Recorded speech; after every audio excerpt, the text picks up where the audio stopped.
So why does the band choose to still use analog as opposed to going to digital? I know that obviously analog it sounds better and they're used to that, but the ease of digital that doesn't appeal to them at all? No, they're into what's going to sound the best. They don't care about easy, Hmm.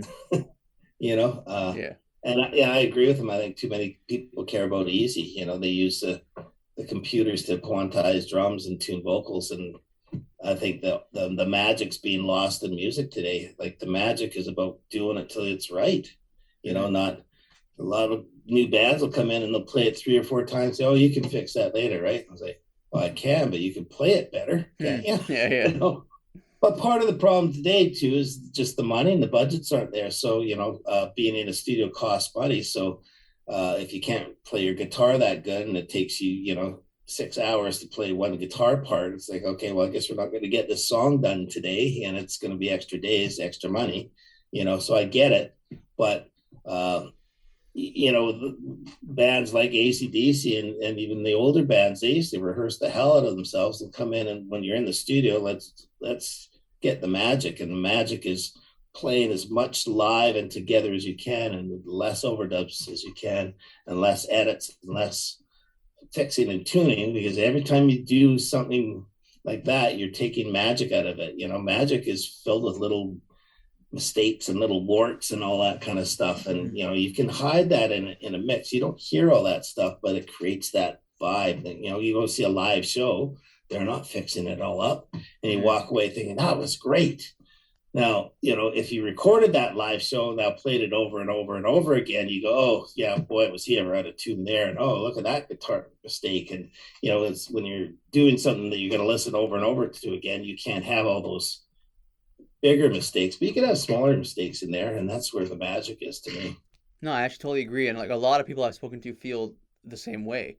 I guess the issue for younger bands, I guess, would be the budget part of it, because it's like even if you want to experiment with the analog, there's only so much you can afford. You know what I mean? So I guess for a bigger band like ACDC, it makes sense in a way.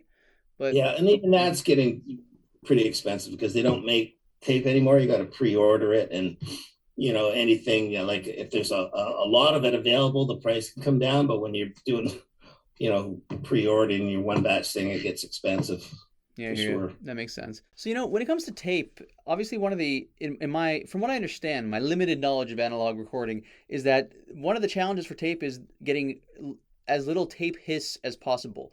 Is it difficult to record a band as noisy as ACDC and avoid getting tape hiss?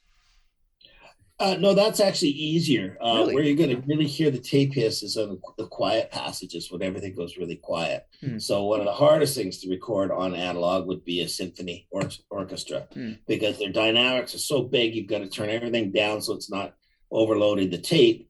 But then their other passages are so low that all you're going to hear is, So that's where the challenge comes in, is in the gaps. When Gotcha. everything's playing, you're not noticing there's hiss. Gotcha. So now I'm assuming when you guys edit the analog recordings, you do use digital programs for editing, or is it all analog? How you guys approach it? We used to do it all in analog. But now what we'll do is we'll record it all on analog and then do the splicing together of different takes on digital. And it's easier to undo if you don't like it. Yeah. Analog, you make a cut, throw that on the floor, put it together. Oh, I like how it was. It's like, oh no, which piece was it? And then you Yeah. and then once you get a whole bunch of cuts in your tape, that can become a problem to record over them again later. And it's trickier and it takes longer. So we just do it on digital now. In terms of mixing, I know that with Pro Tools, it's a very different feel than with analog because some of the analog mixers I've talked to have said that they've actually made like several mistakes where they put the splice in the wrong spot, but it comes out really cool. So with Pro Tools, it's a bit harder to make mistakes like that. But have you ever Yeah. with ACDC like made a mistake that actually came out much better than what was originally intended? No. I'm going to say though, the ACDC, the whole record was recorded analog. Razor's So we Edge. track all the records are all done analog. We Oh, track cool. all the drums and everything on 2-inch tape. Then when it comes time to do overdubs, we bounce the drums and everything onto Pro Tools. But even when we're recording the overdubs, what I do is I bounce it through a half-inch machine, 2-track tape, So once we get the takes of the overdubs, you've got to line the takes up again because they're delayed, but they're all analog too. So basically, the only thing that's not fully analog is the vocals. Did you ever kind of experiment with the mixes saying, I wonder if this sounds better like this or this sounds better like that? Or do you already kind of know what you're doing going into it?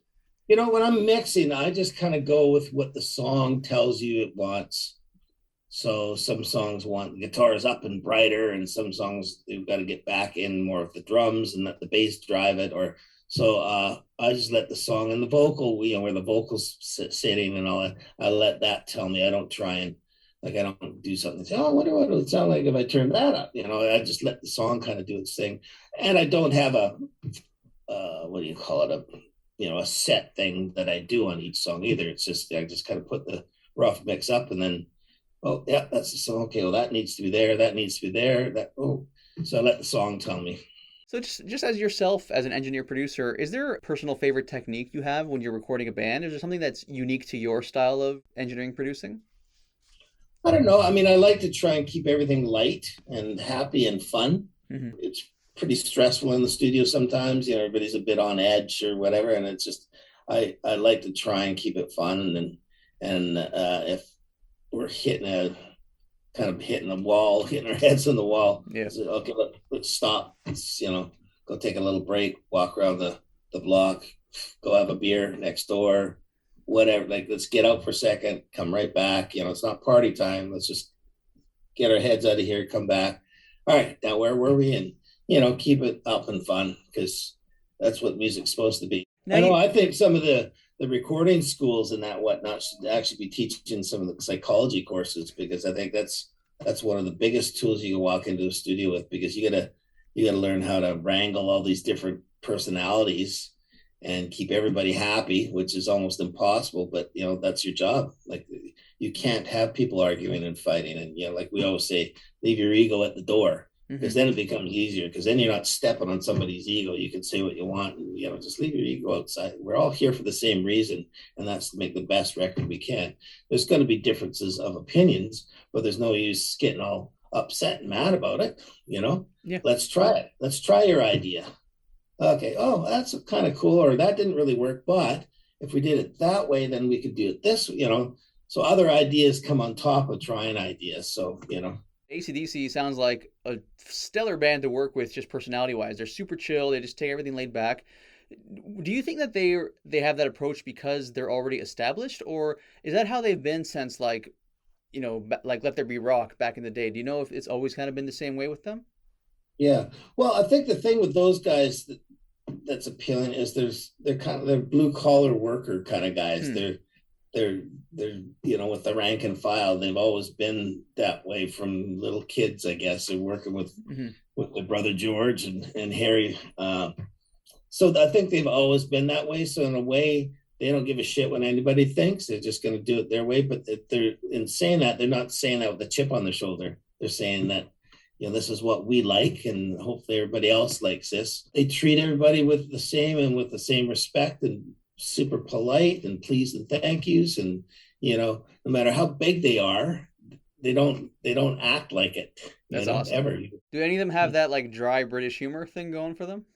Oh yeah, for sure. I think that's why I like them so much. That's awesome. I learned recently that Brian Johnson was part of like he was a parachuter or something like in the reserves in the British Army like before Yeah, he was a singer. paratrooper. Yeah, yeah, That yeah, is yeah. so that is that suits the personality. That makes sense. So That's right. Yeah, yeah. yeah.